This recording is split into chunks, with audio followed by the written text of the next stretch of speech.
Going live, and we're live. There we go, folks. Hello. It says I'm live. You're live in its words. Hello, folks, if anybody's out there. I'm Doc Sloan. Just probably going to be a moment or two early to check that everything's going okay with the YouTube connection. We seem to have audio and video okay. We've had quite a few problems lately, haven't we? Pardon me. Nice to see that last week's went okay after a bit of an initial hiccup. And yes, indeed. So we're here at 9 o'clock. So I'm just going to wait till 9 o'clock because we're a bit early just to say hello and all of that stuff. So if anybody's there in the meantime, you can say hello. It's been a gorgeous day here today. Absolutely incredible weather all week, actually, which is pretty strange because we've had the most horrendous summer. It's been awful, really awful, but absolutely just gorgeous today. So that's I actually sitting doing my Children of Dune book club notes out in the sun for a change. Well, that's the first time I've done that, actually. But there we go, folks. There's 9 o'clock. Hi, my name's Doc Sloan. Thanks very much for joining me here at the Doghouse on my YouTube station, Doc Sloan Science Fiction Station. And today we're going to be looking at Chapter 7 and 8 of Children of Dune as part of our Children of Dune book club. This will probably go quite quickly tonight, actually. There's not a lot to go on, really.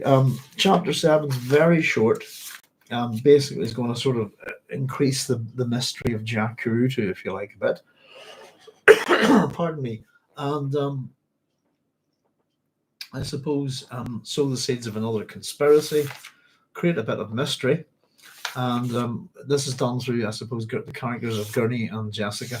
And then Chapter 8 is going to take us sometime into the past, we're not sure exactly when, to a winter's day at Alia's temple.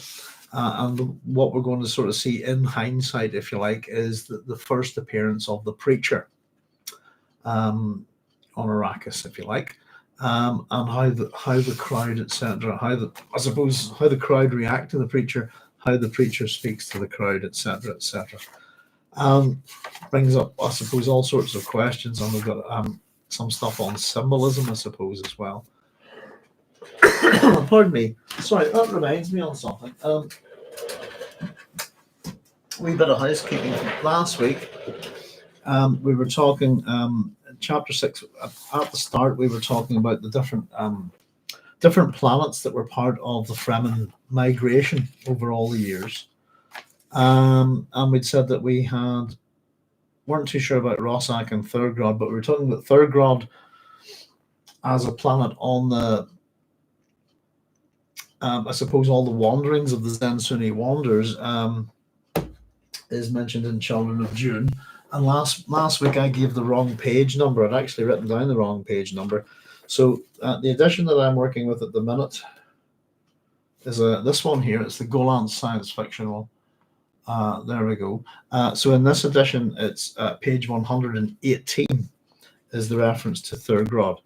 The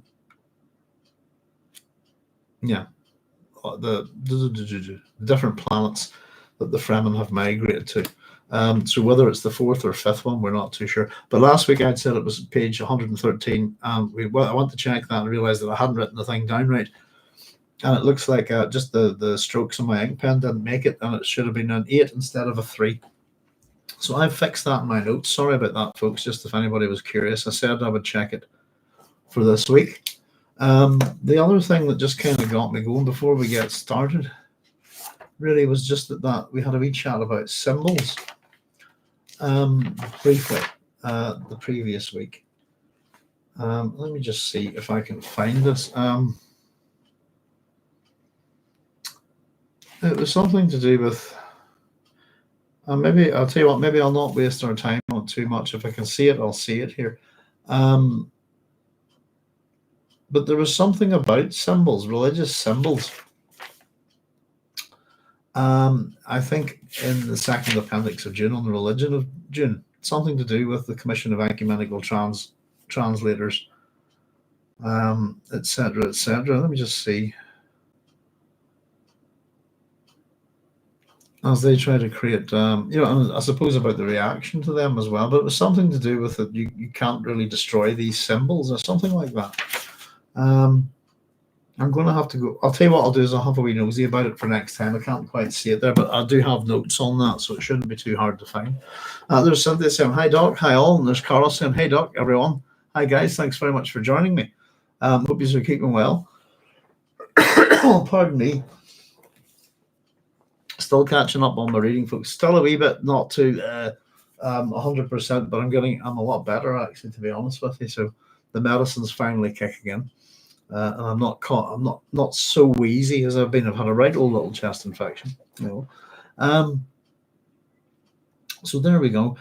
Yes, indeed. Let's have a wee look. So our epigraph to start off with. So we've got a very short chapter. Chapter 7, as I would call it. And this is Gurney and Jessica. The universe is God's. It is one thing, a wholeness against which all separations may be identified.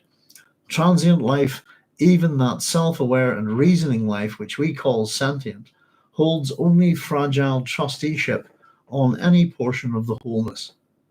And that's, of course, from the commentaries from the CET, Commission of the Ecumenical Translators. Me. Suppose it's a of ecumenical translators is, I suppose, an attempt to create a religion in a way, isn't it? To remove the how is it put? The one thing that keeps all religions disputant, if you like, is the claim to the one true revelation. I think that's the way it's put. So again, this would be part of that, if you like, an attempt to kind of create a universal religion, if you like. Transient life, even that self-aware and reasoning life, which we call sentient, holds only fragile trusteeship on any portion of the wholeness. So it's that kind of idea that we don't own the earth or anything like that. We merely hold it in stewardship, if you like, for those who come after us. It's quite a common idea. It's as far as I know, I think it exists in quite a few cultures, if you like. So I quite like this chapter. And before we get into it, there's Bojack Harkness saying hi there, and Julian Thompson saying hiya. Hiya, Bojack. Hiya, Julian. Thanks very much for joining us. And Carlos is saying religion by committee. Absolutely. Yes, the Commission of Ecumenical Translators is a very interesting thing. I find it. I always like reading that that particular appendix. You know, it's a very interesting one, I think. But yes, indeed, religion by committee. Aren't they all, though? Probably, I suppose. They all have to get together and agree on stuff, I think. So I was just thinking, I had a little bit of a surreal moment with this. I was just in my own mind, kind of imagining how you would film this, and I was thinking about filming two little finger characters as a sort of like a little cartoon almost. Aside, sorry, I was feeling a bit surreal about it. It's just the way that we have a conversation between two characters in this chapter, and the fact that their mouths and their faces are saying one thing, but their fingers are saying something else altogether. I quite enjoy this. I think. So we're told Halleck used hand signals to answer the actual message. Sorry, to convey the actual message, while speaking aloud of other matters. He didn't like the small anteroom the priests had assigned for this report, knowing it would be crawling with spy devices. Let them try to break the tiny hand signals, though. The Atreides had used this means of communication for centuries without anyone the wiser. The idea, I suppose this is quite a common thing within the Dune series, is that the room we're in is probably covered in spy devices, this kind of thing. And we have secret forms of communication, if you like. And what I've never understood is that if these people are being spied on, this kind of thing, you know, you've seen it with prisoners of war, blinking Morse code and stuff like that, and it's picked up by analysts, this kind of thing, you know. That's the ladies barking away. They're very barky tonight. Why hasn't anybody ever filmed the Atreides hand signals and kind of, tried to figure them out? I wouldn't think that sign language was an unbreakable code, if you see what I mean. Just a bit of whimsy, folks. We're told, so this is a private room that's been put aside for them by the priests, and it's riddled with spy devices, no doubt. So they're talking in the Atreides hand code, if you like, for one, Atreides sign language. Night had fallen outside, so we've got our time as well, but the room had no windows, depending upon glow globes at the upper corners. So here we have Gurney. Many of those we took were Alia's people. Halleck signaled, watching Jessica's face as he spoke aloud, telling her the interrogation still continued. It was as you anticipated then, Jessica replied, her fingers winking. She nodded and spoke in open reply. I'll expect a full report when you're satisfied, Gurney. Of course, my lady, he said, and his fingers continued. There is another thing quite disturbing.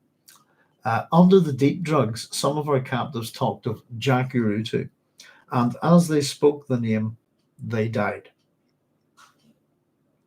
A conditioned heart stopper? Jessica's fingers asked. And she said, have you released any of the captives? A few, my lady, the more obvious culls. And his fingers his fingers darted. Apologies, that's my handwriting. We suspect a heart compulsion, but are not yet certain. The autopsies aren't completed. I thought you should know about this thing of Jacurutu, however, and came immediately. And here we go. So we've got two conversations going on. One is for show, and is probably as much a valid conversation as the sign language conversation, if you like. Pardon me. So we get this little bit from Jessica here. It's in relation to Jacurutu. It says, my Duke and I always thought Jacurutu an interesting legend, probably based on fact. Jessica's fingers said, and she ignored the usual tug of sorrow as she spoke of her long dead love. So just in relation, we had a wee chat about Jacurutu last week. So if anybody's not too sure, we popped up a wee link for it, I think, and we had a wee run through the legend of Jacurutu. I think we found it off Dune Arrakis Brazil's website.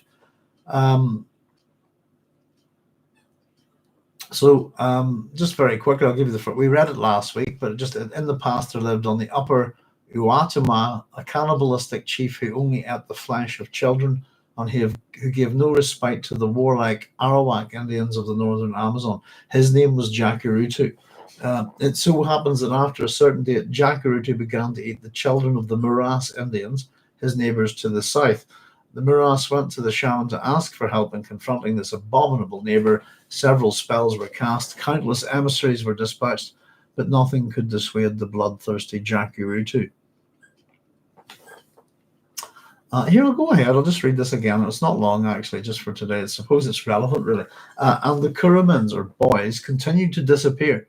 Desperate, the Muras tasked the grandfather of the turtle, Urara Ramonaha, which has a sticky shell, with approaching the chief and setting a trap for him.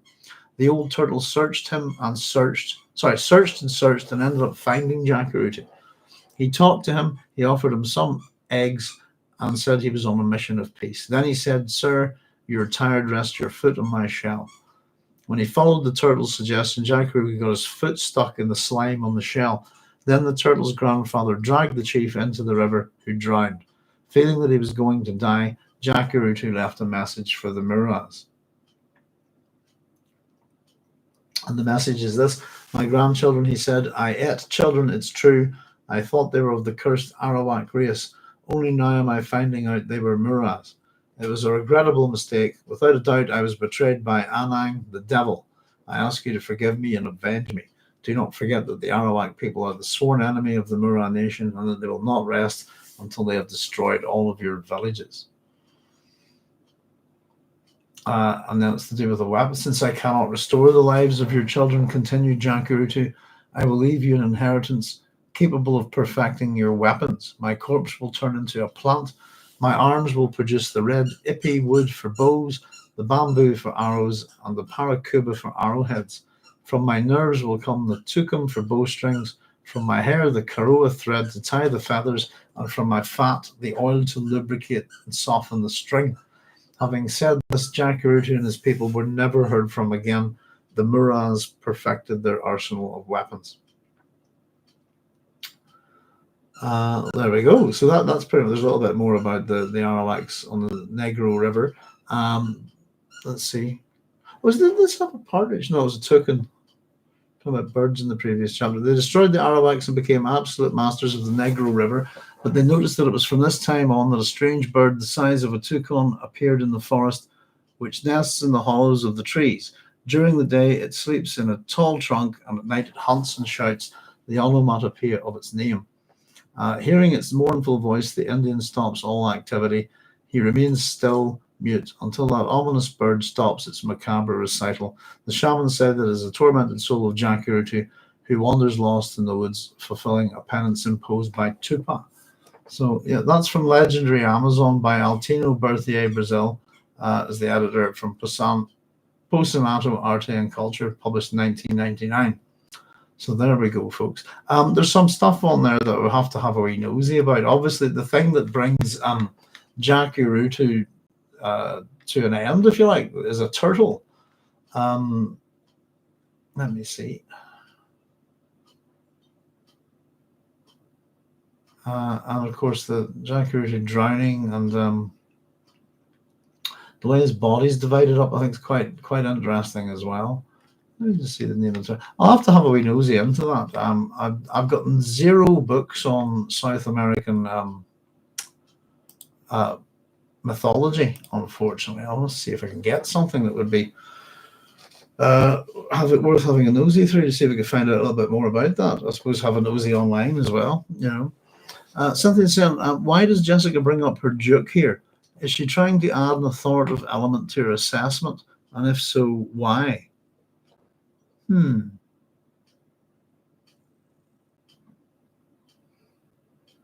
don't know. It's a weird thing, I suppose, because obviously we haven't heard this discussed previously with, you know, within the Dune books. It's kind of, oh yeah, Jacurutu, yeah, I know what you mean. We've heard about this. She ignored the usual tug of sorrow. She spoke of her long dead love. Yeah, Carlos, you were saying it kind of reminds me of the Wendigo. It does just bring up a joke here.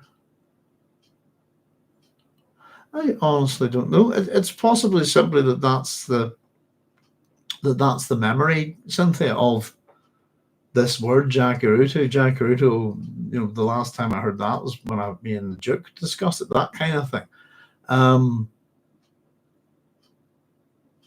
She ignored the usual tug of sorrow. I think it's just because it was just part of a conversation. I don't know if it's to add an authoritative element to her assessment or not. I don't think she needs to do that with Gurney. This is a private chat with him, isn't it? I think. I suppose from my own point of view, the thing is that there's Jacurutu. My Duke and I always thought Jacurutu an interesting legend, and then the next little bit is probably based on fact. I suppose the way I would think of it is maybe it's just maybe not to be, as much as you're saying to add an authoritative element to assessment, it's maybe to create it to be not to be dismissive. If you see, I mean, the way some people are dismissive of myths. If you that's kind of what I thought. Is she trying to add an authoritative element to her assessment? I think she's got all the authority in the world with Gurney. You know, so I'm not too sure, to be honest with you, Cynthia. I don't think so. Is my 10 cents worth, if you like. I think she's more just trying to sort of suggest that. And I suppose the fact that these people who talk about it drop dead as soon as they mention it, that's kind of, oh, that's a bit weird, a bit freaky. But I think it's maybe just to reinforce to Gurney that the place that there's probably a reality to this story. The wee thing that I've written next to it here is that that's a euhemerist viewpoint in terms of myth, if you like.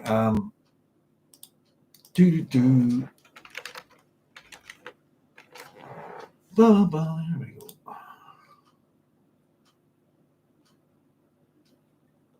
There's Euhemerus. What do we got on Wikipedia about him? A euhemerist is a person that generally takes that there's a basis of reality to most myths, if you like. It's named after Euhemerus. There he is, meaning happy or prosperous. A Greek mythographer at the court of Cassandra, the king of Macedon. Euhemerus' birthplace is disputed, with Messina in Sicily as the most probable location, while others suggest Chios or Tegea. Citation needed. Tut tut. There we go. Euhemerism. There's Euhemerism. There's a wee stub here on it. Euhemerism has become known chiefly for a rationalizing method of interpretation known as Euhemerism, which treats mythological accounts as a reflection of historical events or mythological characters as historical personages, but were shaped, exaggerated, or altered by retelling and traditional mores. In more recent literature, myths such as Bullfinch's mythology, Euhemerism is called the historical interpretation of mythology. Euhemerism is defined in modern academic literature as the theory that myths are distorted accounts of real historic events. Euhemerus is not the first to attempt to rationalize mythology through history, as Euhemeristic views Xenophanes, Herodotus, Hecataeus of Abdera, and Ephorus. However, Euhemerus is credited as having developed theory and application to all myths, considering mythology to be history in disguise. Oh. It's an interesting little. That's a good way of putting it, isn't it? Dun, dun, dun. And Carlos was saying, kind of reminds me on the. Is it the Wendigo? Is that how you pronounce that? I wonder. Oh yes, you told me about this. That looks quite. Mythological creature, evil spirit originating from Algonquian folklore. Concept of Wendigo has been widely used in literature and other works of art, such as social comedy, horror fiction. I think you told me this last time. I think I had a wee nosy at it, didn't it? Looks a bit like it's associated with cannibalism, isn't it? There we go. Oh, I don't know too much about that. I must have a wee nosy. Concept or metaphor.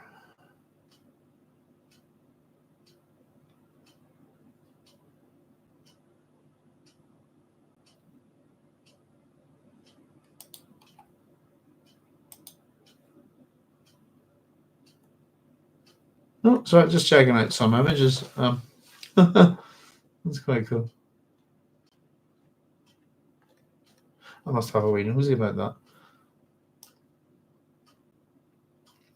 Yeah, my mythology books are kind of, there's nothing really at all from west of Ireland, I think. Well, maybe some of the Norse stuff, etc. Something to nosy into, isn't it, I suppose? I guess North American and South American mythology would be quite interesting. Wendigo. I wonder how, could somebody, how do you pronounce that, Carlos? Is that like Wendigo? Or is that a different word? It's the kind of, I don't know. I think I was saying to you, my knowledge of Spanish and Portuguese languages like that is zero, I'm afraid. So Gurney says then, do you have any orders? Halleck asked, speaking aloud. And Jessica answered in kind, telling him to return to the landing field and report when he had positive information. But her fingers conveyed another message. Resume contact with your friends among the smugglers. If Jacurutu exists, they'll support themselves by selling spice. There'll be no other market for them except the smugglers. I've written next to that, I disagree entirely. I suppose I'll explain that in a wee minute. Halleck bowed his head briefly while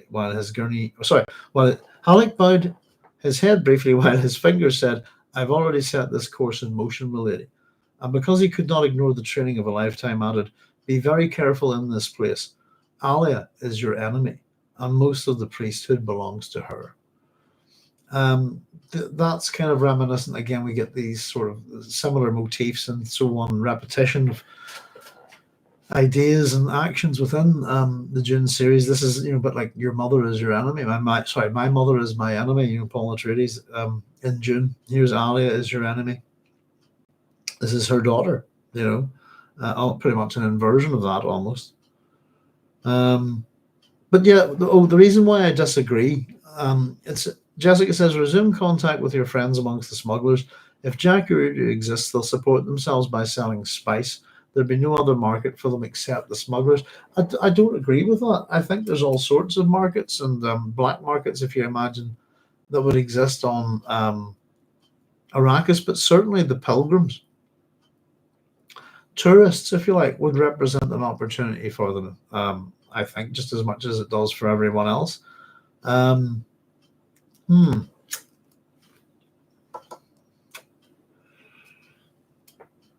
Just I started putting a wee bit of thought into what if you had a siege and you wanted to trade spice here, would you need to do it through the smugglers? I thought no, you could probably just sell it small scale to pilgrims and the various people that come to Arrakis for whatever different reasons. There's so many groups, religious fanatics, etc.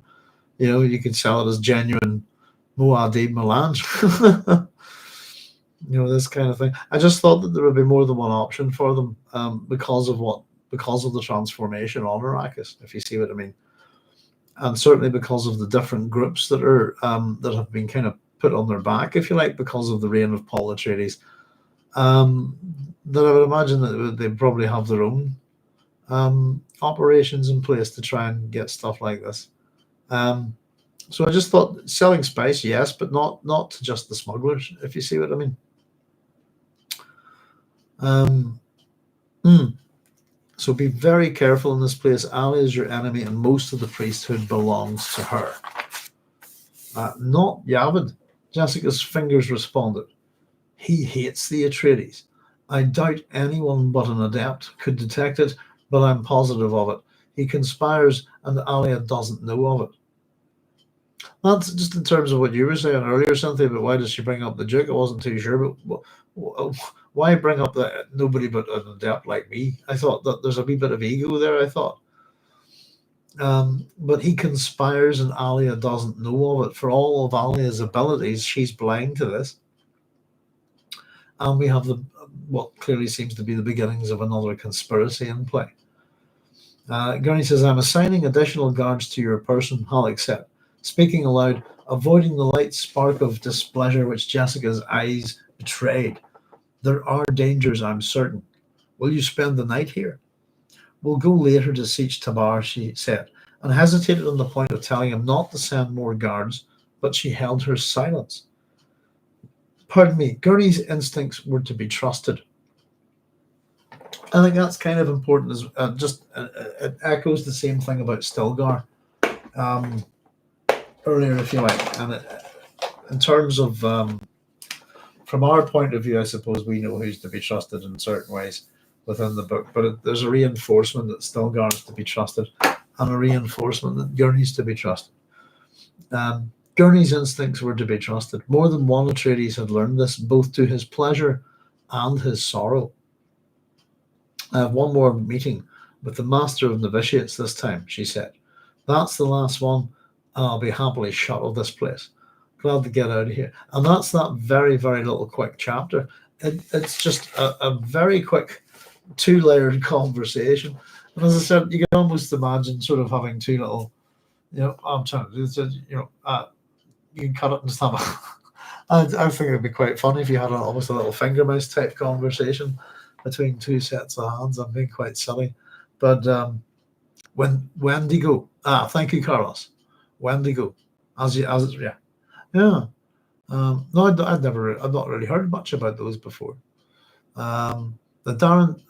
Carlos is saying the Baron's shade in Alia had very little of the original Baron's devious skilled intrigue. So it's that wee heart at the bottom. Carlos is covering up your word there. Is it skill and intrigue? I've been kind of wondering about the Baron's shade, actually, as you put it. It's a good way of putting it, by the way. Shades, just in terms of if you want to think about the classical mythology.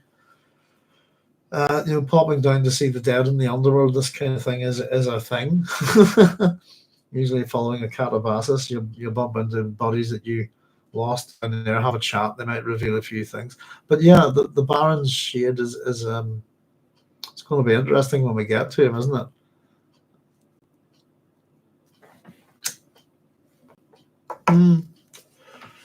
I still, yeah, I suppose if we go with the reality of the book, then it is the Baron, isn't it, in some shape or form? I always wondered if it was her madness that created the Baron. I suppose we're going to get to look. It's been a long time since looking at this one, Cara, so that's going to be something of particular interest. That the Baron and Alia will also make a kind of another Janice aspect, if you like, but that yeah, how much of the Baron is still the Baron, if you know what I mean. But the other thing, Carlos, is that the Baron here, as much as he's going to muck around a bit and do things for power, he's kind of he's devoid of the same responsibilities, if you like, of the real Baron, and maybe he's just kind of wanting to have a bit of fun, you know, in his new vehicle, if you like. Yes, indeed. So we have chapter 8, folks. Then that was just a page and a half. That one, and I've entitled this one "The Preacher," and this one's going to take us back in time, if you like. We've already got set up that Paul must seek out Jacurutu and the Preacher. So immediately following that, we've had a short chapter about Jacurutu, set up the mystery of it, and just to let us know that the Atreides kind of thought it was real. And then following on that, then I suppose we're going to find out a little bit about the Preacher. And so this is going to be a little bit of a jump back in time. What we're jumping to is the first appearance of the Preacher on Arrakis as the Preacher, I suppose. This is kind of a common thing as well, isn't it? That your hero disappears, potentially dies, and sometimes comes back as a preacher of some kind, or a mysterious, you know, this a revenant of some kind, if you like. Oddly enough, a few times the preacher, was it Judge Dredd has done it as well. He went off and became the dead man, only to return, if you like, you know, got his face all burnt off and stuff like this. Yes, indeed. Right, here we go. So epigraph number 8. And I beheld another beast coming up out of the sand, and he had 2 horns like a lamb, but his mouth was fanged and fiery as the dragon, and his body shimmered and burned with great heat, while it did his like the serpent. Did I write that down correctly? Doesn't sound right at all.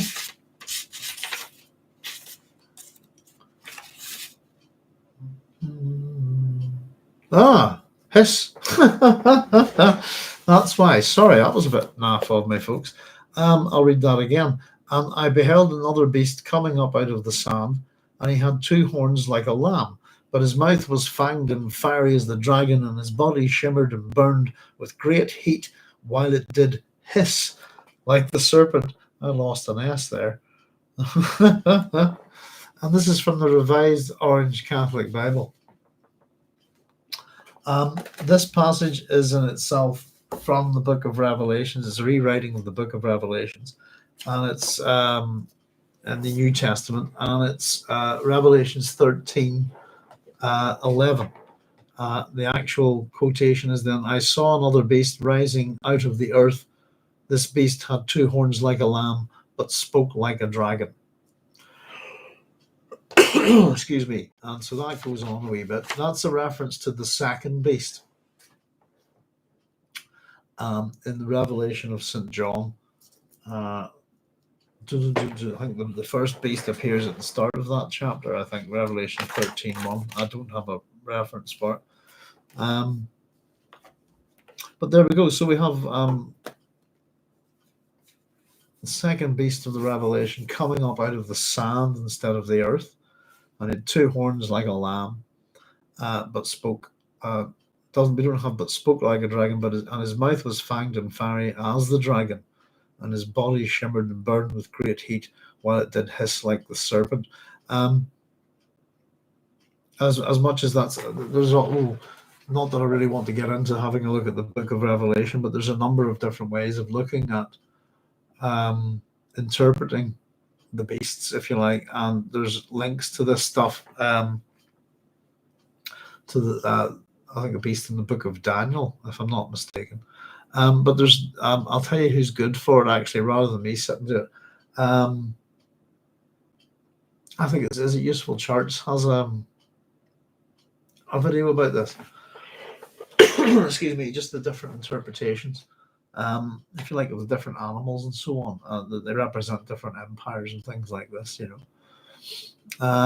Clarence is saying Baron Shade and Alia had very little of the original Baron's devious skill at intrigue, or perhaps still dedicated to the destruction of the Atreides.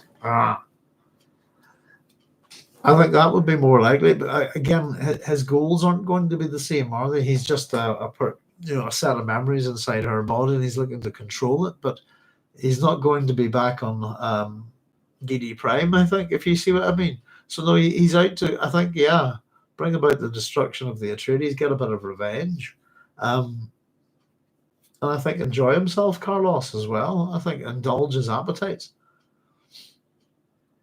Again, I haven't read too far forward in this book at the minute. It's been a long time since I've got there, so I'll have to have a nosy at it. I'll be wanting to go and have a wee look, hopefully, at Children of Dune, the miniseries, again shortly as well. So here we go. So this is all about, I suppose, it's the first time we see him, but also a kind of presentation of the bona fides, if you like. Is it really Paul Muad'Dib? Some comparisons, if you like. We're told he called himself the preacher, and there had come to be an awesome fear among many on Arrakis that he might be Muad'Dib returned from the desert, not dead at all. Muad'Dib could be alive, for who had seen his body? For that matter, who saw any body that the desert took? But still, Muad'Dib. Points of comparison could be made, although no one from the old days came forward and said, yes, I see that this is Muad'Dib. I know him. And yeah, it makes you kind of wonder. So the interesting thing is the way this chapter is being told is clearly as a historical. This chapter is very much is presented as a history, I think.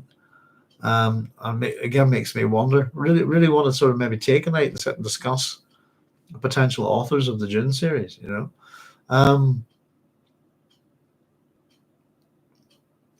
Still, like Muad'Dib, the preacher was blind, his eye sockets black and scarred in a way that could have been done with a stone burner, which is, of course, how Paul lost his eyesight. And his voice conveyed that cracking penetration, that same compelling force which demanded a response from deep within you. Many remarked this. A person who's using voice, most likely. He was lean, this preacher. His leathery face seemed... Sorry. Oh, God, that's my really bad handwriting. I was trying out, because I was writing outside today. I know that usually my handwriting gets me in the odd place, but I was wearing new reading glasses that were sunglasses today. Oh, goodness gracious, what is that?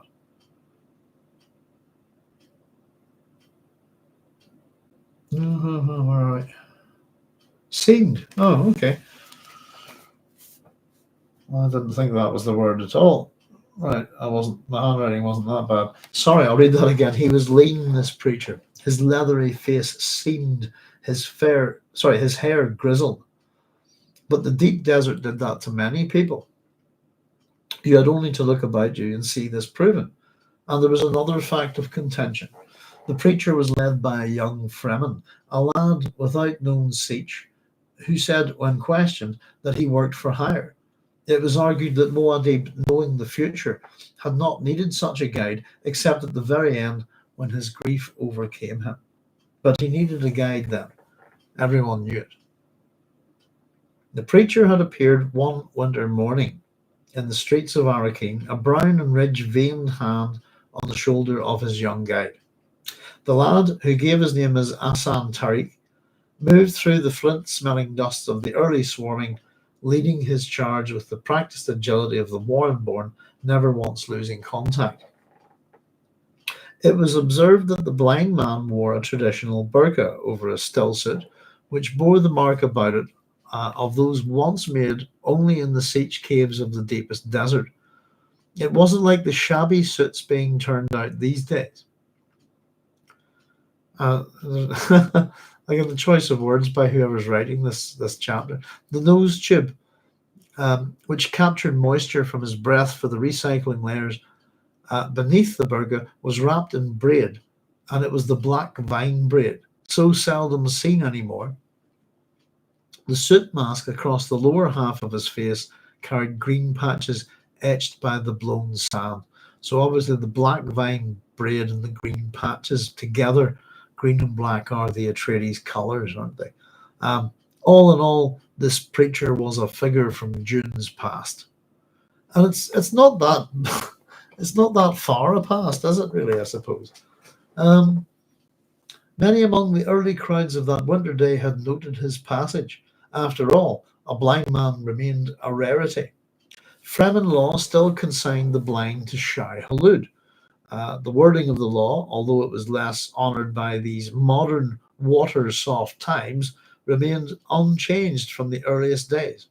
The blind were a gift to Shai Hulud. They were to be exposed in the open blade for the great worm to devour. When it was done, out where the largest worms still rolled, those called old men of the desert. A blind Fremen then was a curiosity, and people paused to watch the passing of the odd pair. So it's basically, as much as it's Fremen law, therefore, to expose, to sentence a person to sending the blind out is to exposure, death by exposure, or else death by being ate by a worm or devoured by a worm, if you like. And regardless of what you think of it, if the blind are a gift to Shai Hulud, death by exposure, and that's also the practice of human sacrifice. To be honest with you, again, things that we always assume we've got that with Jacurutu, cannibalism, and human sacrifice. I think it goes a little bit to vampirism in a funny way, doesn't it? Maybe. But yeah, basically the Fremen practice human sacrifice. We've talked a wee bit about it. The Fremen, a blind person is. There are many famous blind people from the ancient world, and two of the world's greatest storytellers. There are parts, canon of Western literature. Oh no, sorry, I'm thinking of. Well, one of them's definitely blind. I was thinking about somebody else, and he's not blind. But Homer, this kind of thing. Even as storytellers, teachers, educators, babysitters, the blind would have lots of uses to the Fremen. I think something that's not very thought out particularly well, but or maybe it is. That's just for the point of the story, I suppose. So this odd pair, we're told this is Assam Tariq. Now, the lad appeared about 14 standard, one of the new breed who wore modified still suits that left the face open to the moisture-robbing air. Again, whoever's writing this chapter is critical of these practices, isn't he? The language in it. It's slightly condemnatory, isn't it? It's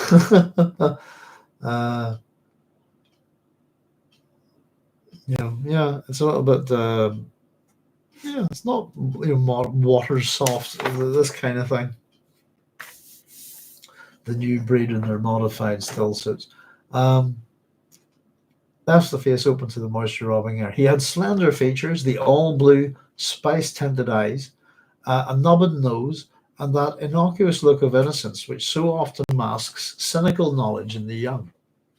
In contrast, the blind man was a reminder of times almost forgotten, long in stride and with a wariness that spoke of many years on the sand, with only his feet or a captive worm to carry him. He held his head in that stiff-necked rigidity which some of the blind cannot put off.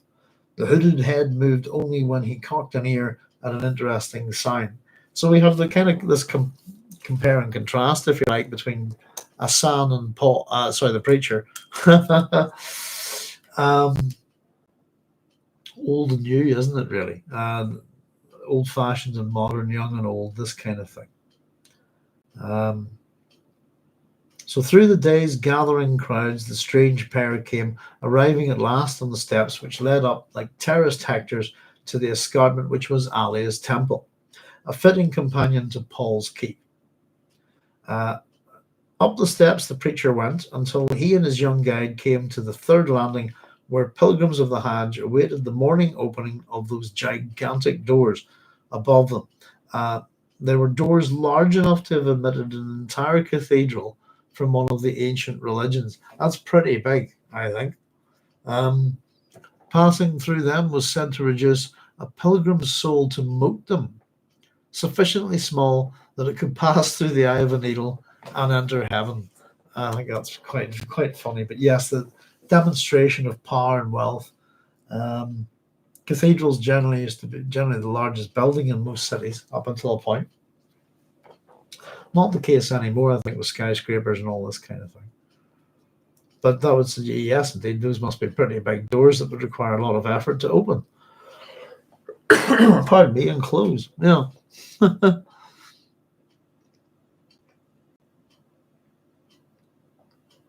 Carlos is saying, we also can't forget that it was Alia who dealt the death blow to him. Yes, indeed. Using her to destroy them would greatly appeal to his nature.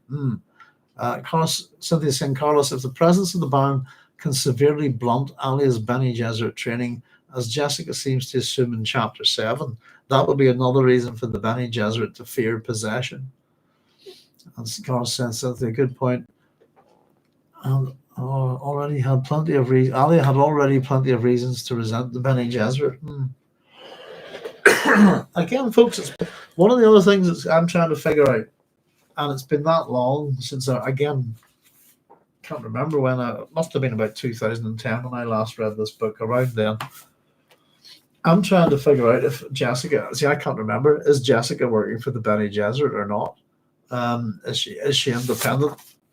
I think she is. But yeah,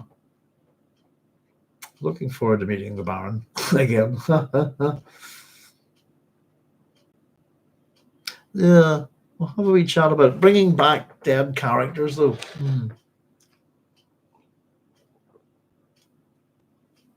Is often very, very problematic for an author, I think. So at the edge of the third landing, the preacher turned, and it was as though he looked about him, seeing with his empty eye sockets the foppish, the language again here, foppish city dwellers, some of them fremen with garments which simulated still suits, but were only decorative fabrics, seeing the eager pilgrims fresh off the guild's space transports and awaiting that first step on the devotion which would ensure them a place in paradise. Pardon me.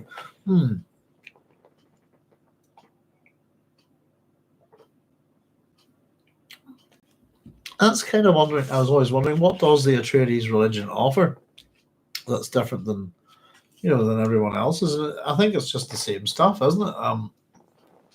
Paradise, happiness, life eternal, this kind of thing. All the, I suppose, non-tangible things. So the landing was a noisy place.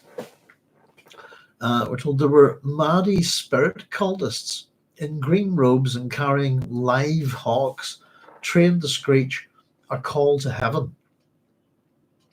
Food was being sold by shouting vendors. Many things were being offered for sale, the voices shouting at competitive stridence. There was the Dune Tarot with its booklets of commentaries imprinted on sugar wire. Pardon me. Now, the Dune Tarot is still around, and it caused a big problem. It was a I suppose, almost like a fire and forget missile or something that was thrown in by the Bene Gesserit, I'm assuming. But it was distributed on Arrakis really to muddy the oracle, really to mess with anybody that has prescient ability. And the fact that it's still there would suggest that effect is still going on. If you see what I mean, anyone who does have prescience guild navigators, this kind of Alia, etc., would have their abilities limited because of this tarot, if you like, this form of oracle. And if you kind of want to figure out why that is, it's simply put, you can get people who, you can take a set of tarot cards and blah, blah, blah. And maybe you were going to do something that you'd planned to do, but the cards would change your mind and create a new future, if you like. It's that ability of creating random events, I think, that muddles the future and causes problems for people with prescience. Yeah. The one thing that makes me wonder about is if the Bene Gesserit threw the Dune Tarot into Dune Messiah for that reason, why didn't they throw in a bunch of other oracles as well? Why not dump the Dune runestones, on Arrakis, and the Dune I Ching and things like this, and reading Dune tea leaves, all of which would be considered oracles. Sorry, I'm off on a wee trip of whimsy tonight, aren't I? So one vendor, we're getting the sense of this place is the hustle and bustle, all the pilgrims, the fanatics, the vendors, etc., the smells and sights of this. As Paul, I gotta stop doing that. As the preacher, Assam Tariq moved through to the edge of the third landing. So one vendor, we're told, had exotic bits of cloth, guaranteed to have been touched by Muad'Dib himself. Another had vials of water, certified to have come from Sietch Tamar, where Muad'Dib lived. Through it all were conversations in 100 or more dialects of Gallic, interspersed with harsh gutturals and squeaks of Utrine languages which were gathered under the Holy Imperium. Pardon me. Utrine's kind of a couple of meanings, I think, but it can mean like a bastard, I believe, but relative of relatives, if you like. So Utrine languages, I'm just assuming, are just sort of subset languages, etc., different sub-dialects and things like that. French languages, perhaps, not versions of Gallic, but they're all interesting to say they're all 100 or more dialects of Gallic. The one language has got lots and lots of dialects, and why wouldn't it, to be honest with you? So face dancers were told, face dancers and little people from the suspected artisan planets of the Tleilaxu. It's interesting. Bounced and gyrated through the throng in bright clothing. So the Tleilaxu are here. Pardon me. There were lean faces and fat, water-rich faces. The susurration of nervous feet came from the gritty plasteel which formed the wide steps. And occasionally a keening voice would rise out of the cacophony in prayer. I love the word cacophony. It's a shit sound, isn't it? Muad'Dib, Muad'Dib, greet my soul's entreaty, you who are God's anointed. Greet my soul, Muad'Dib. It's tricky to read that stuff, isn't it? So Muad'Dib, Muad'Dib, greet my soul's entreaty, you who are God's anointed. Greet my soul, Muad'Dib. A whole pile of exclamation marks right there. There's a whole lot of them in this chapter. There's a bit of bangery of fun with this one today. I think I put in the title card actually there tonight. How many exclamation marks can Frank Herbert get into a chapter that's not got much dialogue? The answer is loads. There we go, just 5 in that little bit there. So nearby, among the pilgrims, 2 mummers played for a few coins, reciting the lines of the currently popular Disputation of Armistead and Leangra. The preacher cocked his head to listen. So this is what looks like some kind of dialogue play, if you like. I haven't been able to find anything on Leangra and Armistead, and I'm going to keep looking. But I'm assuming it's another one of those kind of little sort of almost a little play within the action. I think Herbert quite likes this sort of thing. It's a trait of Shakespeare, I think, as well. So here we go. The mummers were middle-aged city men with bored voices. And at a word of command, the young guide described them for the preacher. They were garbed in loose robes, not even deigning to simulate still suits on their water-rich bodies. So they're just wearing clothes. I like the idea that people are wearing these outfits that kind of have a printed-on still suit or something like that. You know? Hassan Tariq thought this amusing, but the preacher reprimanded him. The mummer who played the part of Leongra was just concluding his oration. Bah! The universe can be grasped only by the sentient hand. That hand is what drives your precious brain and drives everything else that derives from your brain. You see what you have created, you become sentient only after the hand has done its work. A scattering of applause greeted his performance. So the universe can be grasped only by the sentient hand. That hand is what drives your precious brain, and it drives everything else that derives from your brain. You see what you've created, you become sentient only after the hand has done its work. There we go. It's an interesting little statement. But really, again, I suppose what we're talking about within this chapter, we've mentioned it all throughout the Dune series, is the use of hands in terms of imagery. We've got a particular one in this chapter. I think that, again, that idea of agency is building up within this this story as well. But yeah, isn't it? Yeah, I'm hoping I can find something about the disputation of Armistead and Leongrad. It sounds kind of interesting. I like things like that. Little literary things within books and so on and so forth. My favorite one of those, I think, is by far is The King in Yellow. All the references to that play, and somebody should write it. Maybe someone has, I think.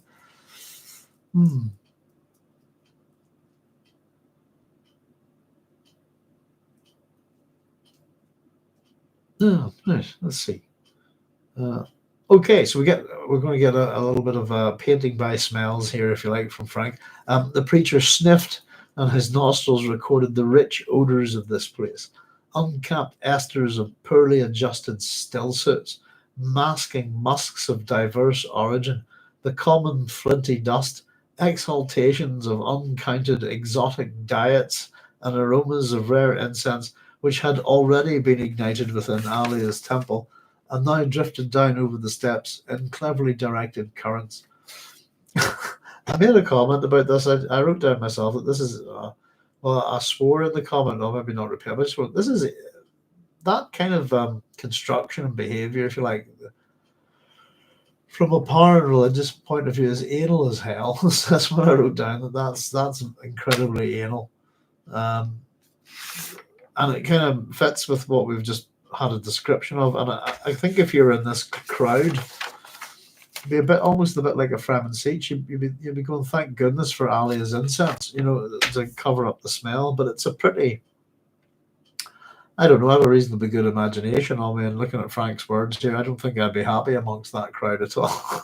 It suggests it just suggests farts and body odors and filth and unprocessed feces and urine. That's kind of what I got from it.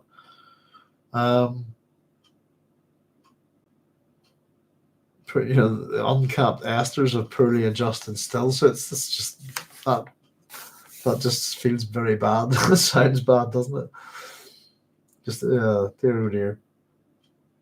So the preacher's thoughts were mirrored on his face as he absorbed his surroundings. We have come to this, we Fremen. And of course, as we will point out as later on, I suppose, Paul Atreides is not a Fremen. It's worth thinking. Or perhaps he's become one finally here, maybe. A sudden diversion rippled through the crowd on the landing. Sand dancers had come into the plaza at the foot of the steps. Half a hundred of them tethered to each other by Elaka ropes. They obviously had been dancing thus for days, seeking a state of ecstasy. Foam dribbled from their mouths as they jerked and stamped their secret music. A full third of them dangled unconscious from the ropes, tugged back and forth by the others like dolls on strings.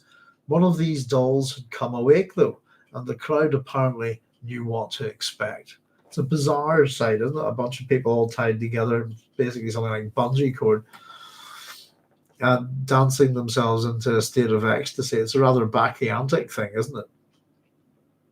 But the fact that a whole bunch of them are out cold and being dragged along, or wonder how that works, So this is the sand dancer. I have seen. The newly awakened sand dancer shrieked, I have seen. He resisted the pull of the other dancers, darted his wild gaze left and right. Where this city is, there will be only sand. I have seen. I managed to get another 4 exclamation marks in there. A great swelling laugh went up from the onlookers. Even the new pilgrims joined in. I wonder why they're mocking them, I suppose. For people who are so into prophecies and predictions and all of this kind of thing, what makes that particularly funny? He has seen. And I suppose it's taken him to a point of dancing to a point of unconsciousness, I feel like. Taking, you'll see all sorts of things if you end up in that state, I suppose. I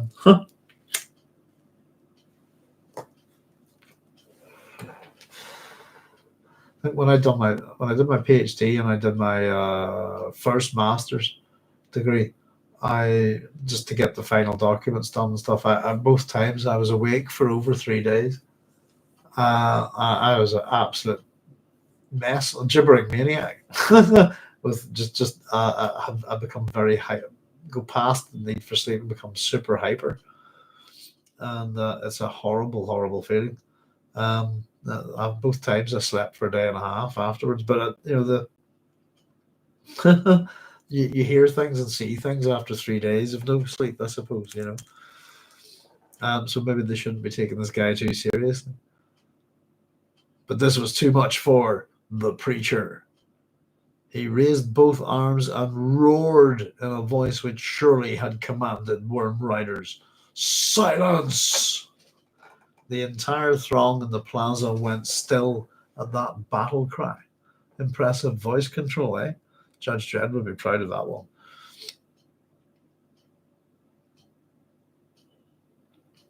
Carlos is saying, pure stream of consciousness here, but what would happen if all the navigators surrounded Dune at once?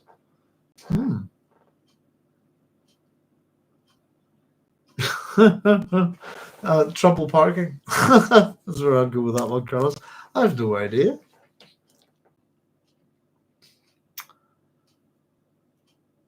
You see, regardless of as much as it is that the navigators have the ability to cut off Arrakis anytime they want. Just that's it. No more ships go there. No more imports, no more exports. Outports. No more imports, no more exports, no more travel. Just shut them down and starve them out. And and when we come back, whenever we're done, we'll come back and take the space. There's all sorts of things that I suppose you could consider. But I wonder how many navigators there are, etc. How many people have that kind of prescience as well? Carlos have run the whole thing, and how many ships are there in the universe?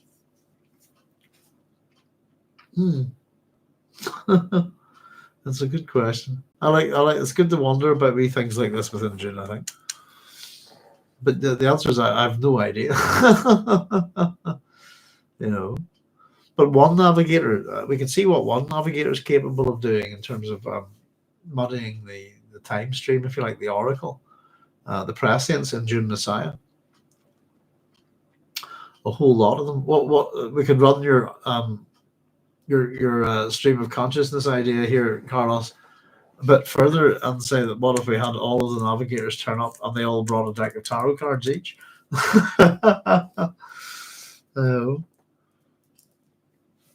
But just people reverting to using their eyes and common sense, that kind of thing. Who knows? It's fun to think about, isn't it? So silence, and the entire throng in the plaza went still at that battle cry. The preacher pointed a thin hand towards the dancers, and the illusion that he actually saw them was uncanny. Did you not hear that, man? Blasphemers and idolaters, all of you. The religion of Muad'Dib is not Muad'Dib. He spurns it as he spurns you. Sand will cover this place, sand will cover you. And saying this, he dropped his arms, put a hand on his young guide's shoulder, and commanded, "Take me from this place."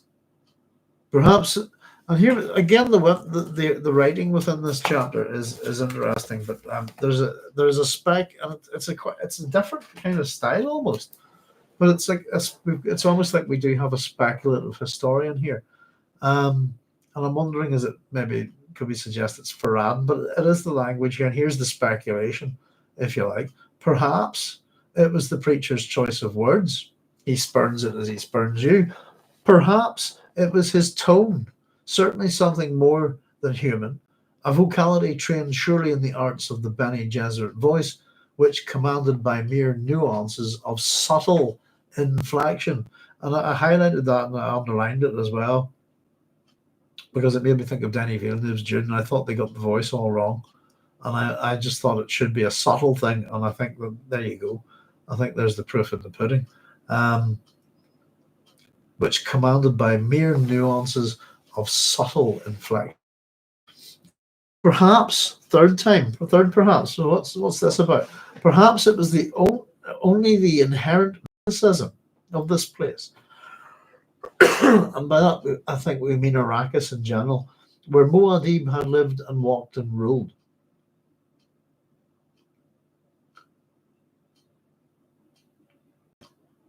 So what was it? Was it his choice of words? Was it his tone? Was the mysticism of the place? Which I don't know, I guess, if you like. But someone called from the landing, shouting at the preachers, receding back in a voice which trembled with religious awe. Is that Muad'Dib come back to us? The preacher stopped, reaching into the purse beneath his burqa, and removed an object which only those nearby recognized. This is a good one. It was a desert mummified human hand, one of the planet's jokes on mortality, pardon me, which occasionally turned up in the sand and were universally regarded as communications from Shai Hulud. So it's a message from God, in other words, or the devil.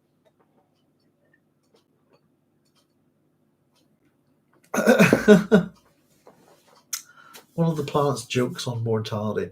So the hand had been desiccated into a tight fist, which ended in white bone scarred by sandblast winds. Again, the fist and the fish are the symbols of Muad'Dib's empire, aren't they? The clenched fist. Again, agency and power, but this is a skeletal hand, isn't it? It's not skeletal. It's been desiccated. It says desert mummified. Desiccated into a tight fist which ended in white bone, scarred by sandblast winds. Aha! So, is that Muad'Dib come back to us? It's a bit of an odd thing, isn't it? I bring out a dead, like dismembered hand. That's what he keeps in his purse. I bring, and here's what he says: I bring the hand of God, and that is all I bring, all that I bring. Pardon me, the preacher shouted. I speak for the hand of God. I am the preacher. So I bring the hand of God, and that is all that I bring, the preacher shouted. I speak for the hand of God. I am the preacher. It's the hand of God. No, as that maybe. Sorry, I'm feeling a bit silly and whimsical today. I do apologise, but that would be a way of speaking for the hand of God. Dear, oh dear. It's again, being serious, agency. The fact that it's this mummified human hand,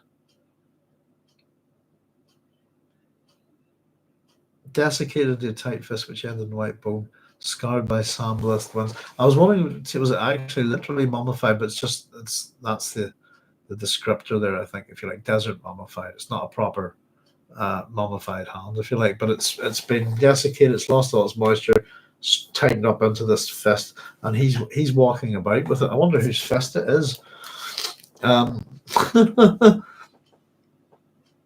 So I speak for the hand of God, I am the preacher. Some took him to mean that the hand was Muad'Dib's, but others fastened on that commanding presence and the terrible voice, and that was how Arrakeen came to know his name. But it was not the last time his voice was heard. Pardon me. There you go. And we're at the end of the chapter. Again, a very short one. There's an entrance for you, if you like. Walk up to the place, try to say a couple of words, walk away, bring out a dead hand. And of course, so these are the things that we get Jessica and Gurney talking about Jacurutu in chapter 7. And then, of course, we get to meet the preacher here with his assistant, Hassan Tariq. In this chapter, these are the things that Leto must seek out, I suppose, as part of his hero quest. And there we go, folks. And that wasn't too bad at all. That's one of the quickest. There was very little to look at in there, in all honesty. And even though there's not much dialogue, Frank's building a little bit of mystery here and setting some more things up for us. And again, interesting, again, we've got that kind of first quote there from the Commission of Ecumenical Translators, and the second one from the Revised Orange Catholic Bible. But certainly one of the beasts of the apocalypse, if you like, the second beast of the Revelation of St. John. Yeah, I suppose, whenever we, as much as that's part of the Orange Catholic Bible, if you like, I suppose it depends on if we're new to this book, we don't know what's going to happen to Leto II here, Leto. But if we're not new, we kind of get a sense that some of those references are to do with him. And the second beast, would that make Paul the first one? Does that make sense? If you like, in reference to if Leto is the second beast that rises up out of the sand, if you like. Another beast coming out of the sun, he had two horns like a lamb, but his mouth was fanged and fiery as the dragon. His body shimmered and burned with great heat, while it did hiss like the serpent. And I think that obviously is a kind of reference to Shai Hulud and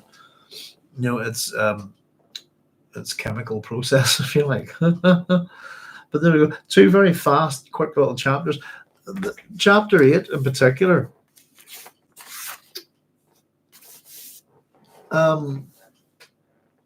Reads a bit differently. It really does read as if there's a this is a historian writing it. It's, as much as it's our third person omniscient narrator, we can call it Frank if we want. It doesn't feel like quite the same. There's a commentary on the Fremen that's often derogatory within this chapter, from the author itself, themselves, and then there's speculations about, rather than saying, for example, someone called out as this, but these three speculations as to why. Perhaps it was the words, perhaps it was the tone, perhaps it was the mysticism of the place, but it made this guy just have a bit of religious awe and go, does that Muad'Dib come back to us? And he doesn't. Again, I think what also you've got at play here, fundamentally, is that, I mean, we're being strongly suggested that Muad'Dib is the preacher. I suppose we'll not worry about it in terms of spoiling things for people, I think.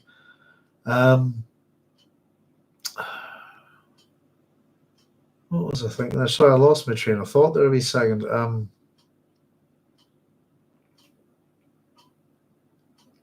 No, it's gone. I'm sorry. I was trying to think what I was going to say there. There's something to do with Paul.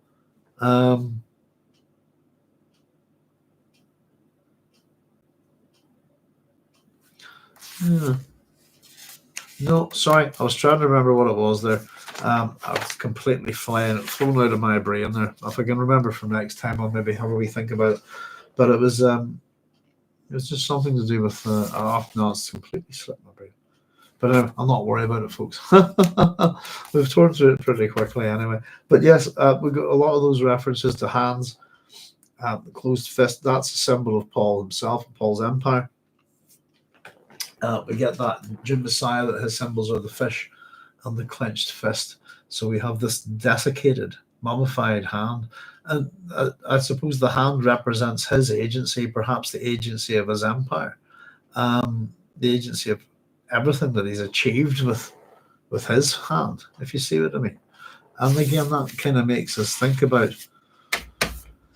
in particular, this quote from the mummer. If we jump back to this little play that's being performed by these two mummers, the universe can be grasped only by the sentient hand.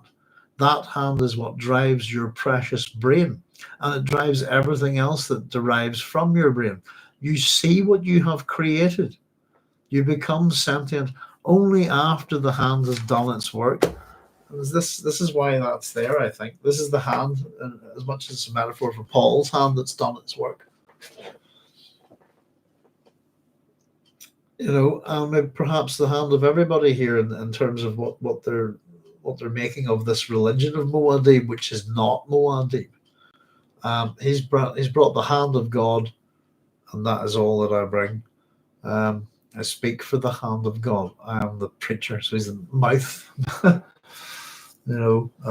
Was it tetragrammaton, something like that? Was it mouth of God?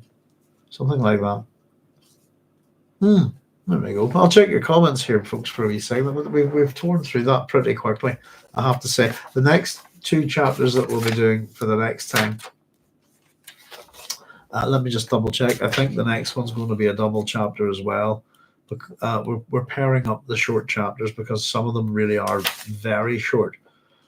So that was 7, 8. Yeah, we're going to do 9 and 10 together, and then that'll be the last pair for quite some time.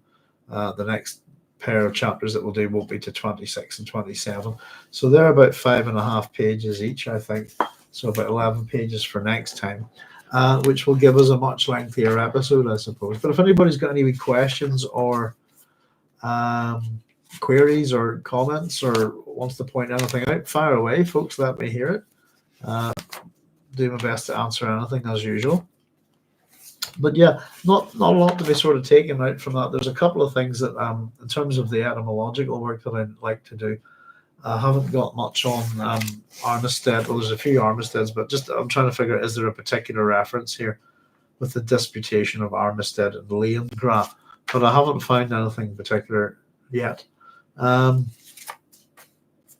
it's just it also paints a nice little picture of kind of the religious spectacle and how the crowd, if you like, how the common people have taken to it, the Fremen, the different sort of players that are within, or Arrakeen, if you like, are here all sort of lined up outside Alia's temple.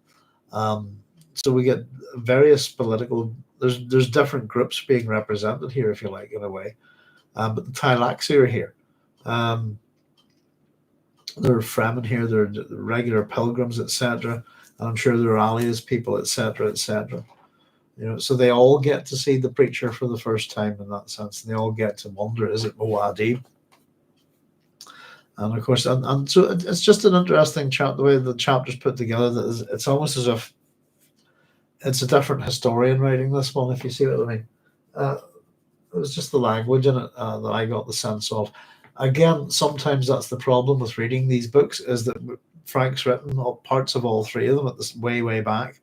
So sometimes you can get a wee shift in technique and tone, and I think it's possibly because you had a bit that's been written years later, and then sometimes you had a bit that's not, it was written way back when, which is interesting. But I've picked up on a couple of wee things, more to do with punctuation and nothing that I find little changes in his writing and stuff.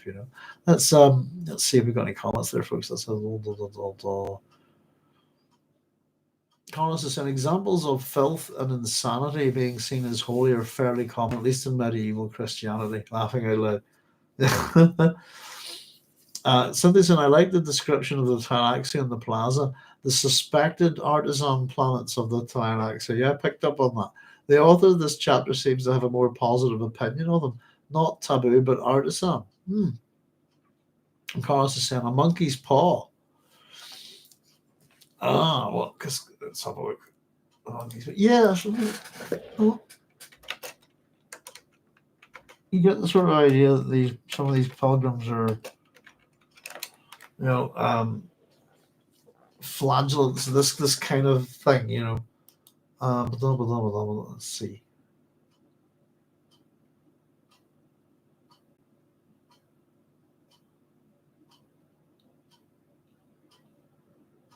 You're talking about the story, the monkey's paw. So I was just trying to figure out the term. 3 wishes, but only with hellish consequences. Annotations. That's an interesting story. Hang on. Who's that by? W. Jacobs. I've not read it. Sounds fun. Horror story first appeared in Harper's Monthly. Oh, here, hang on. The monkey's paw disambiguation may also refer to.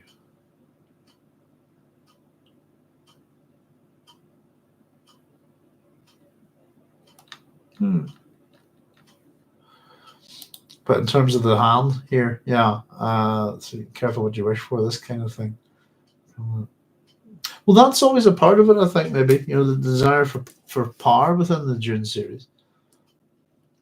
It doesn't seem to benefit anybody by getting it, does it?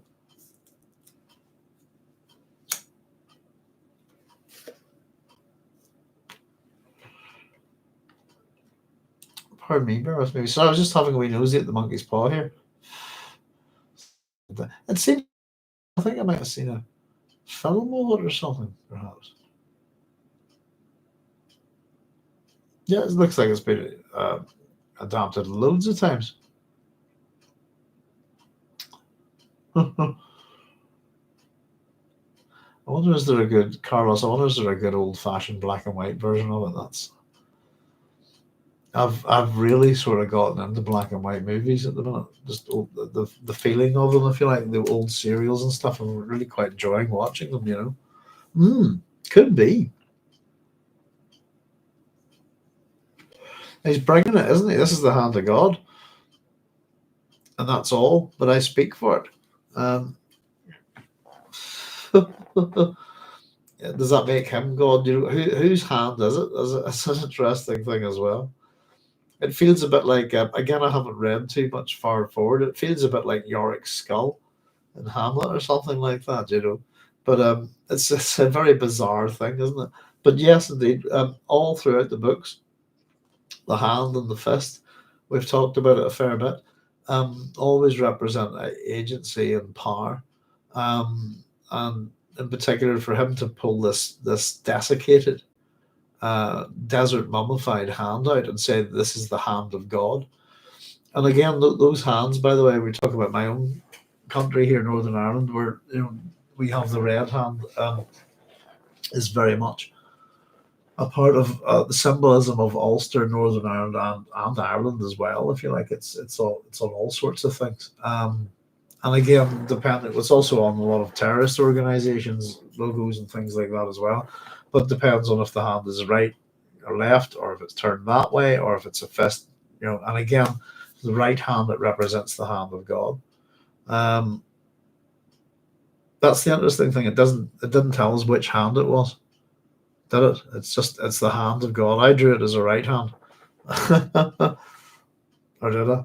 No, I didn't. I drew it as my left. Actually, I'm not very good at drawing hands, so I just quickly drew my hand. Roughly. That's the way I put it there. There you go. There's my wee hand. I desiccated, give it a wee red background just to highlight that, But yeah, generally the gist of it is that it's got something to do with his agency, I think. And what his power, what his religion has done to the, what his empire and what his authority, if you like, has done to the planet. This hand is shriveled and desiccated. No water in it at all. No moisture. Which is interesting, if you like, But this thing's the hand of God. It's a relic, isn't it? It's as good as any other relic that they're selling there. As much as that's what Paul brings out, other people have got vials of water certified to have come from Siege Tabar, We've got what else have we got? We've got some guy selling exotic bits of cloth, guaranteed to have been touched by Muad'Dib himself. You get shops like there's a place in Belfast, and there's a lovely little Catholic church. It's just through. It's a tiny little church in this kind of wee street, and it's kind of in a back street behind the big Castle Court shopping centre. As you go towards, I think North Queen Street, around there. But it's a pretty little thing, almost like a grotto, if you like, in the street. And it has its kind of couple of icons on it, but right across opposite it, like no more than about 20 feet away, is an icon and religious, paraphernalia thing. And it's the thing that you get with particularly with religion. Oh, here's a fragment of the true cross. Here's somebody's toenail clipping. This kind of thing, and they preserve them and all sorts of this kind of stuff. It's quite funny. And I think possibly it's maybe a comment as well on the relics and of the religion that's being sold here, There's all sorts, but yeah, people are selling like literally a bit of cloth, It got ripped off Muad'Dib's cloak as he caught it on a nail one day. This kind of thing. It's kind of funny. It makes the vendors there made me think a little bit about I don't know if anybody's read the Discworld novels, but there's a great character in them called Cut My Own Throat Dibbler, I think is his name. I think that's right. He's a salesman, and but it's just here, buy a piece of this, buy a piece of that, kind of thing. But possibly that's why the fist, the hand, desiccated. This is a true relic, if you like, is maybe what he's saying here. That as opposed to all that rubbish, that's all I bring. Is the only thing I've got for you? Is this desiccated hand? Is this agency? I speak for the hand of God. I am the preacher, but no longer God, if you like, in that sense. And I think we're starting to see that where we're getting the transition of Paul really away from the Godhead, as it's put in the book, towards prophet of the God to come, which is Leto. That starts to mess with your head, this stuff, doesn't it? But it's great fun. I'm enjoying it so far. I thought those were two well-written chapters. That very short, very punchy enough. First one there drops a little bit of mystery for us. Oh, Jacurutu. Yeah, I heard that was, but we think it's this kind of thing. What is it all about? And the leader must go there. So that's the locus of his epic journey quest, if you like. And he's got to meet the preacher there as well. And so somehow. And it's interesting again, just because as much as that was what was taking place there, prior to that was that we've been moving pretty much in real time forward within a day, pretty much up until the previous chapter. This is one of our jumps back in time, and we're not told how many years or anything. It's just simply it was a winter's day, well, winter's night, isn't it? Actually. What we've got is the result of all of these crowds building up throughout the day, and this is when the preacher turns up. And he spurns the religion of Muad'Dib. He spurns it as he spurns you. So he's not exactly nice to the crowd. But then dumps I bring the hand of God, and that's all that I bring upon them. I speak for the hand of God, I am the preacher. If these people are faithful, it's a pretty powerful statement in there. If they're believers, this kind of thing, they're probably going to fall for it. Or go with it, but I still consider almost anything that the preacher does is very much theatre, and it's a part of as much as he's tearing down his own creation in a funny way, it's also spot on for the Atreides. It's Atreides propaganda through and through, isn't it? Just a one-man show of it. But there we go, folks. Well, it's just coming up to 10:30. This is one's went a lot better and a lot quicker. We didn't get shut down at all, which is a win, I think, this week. So, houses all over the place at the minute. We're doing all sorts of moving things around and stuff and sorting gardens out and whatnot. So, I'm a wee bit knackered, actually, folks. So, normally I'd chat on for a wee bit, but because we've got through it so quickly, I'll take that as a win today and imagine that the next one will be a bit longer.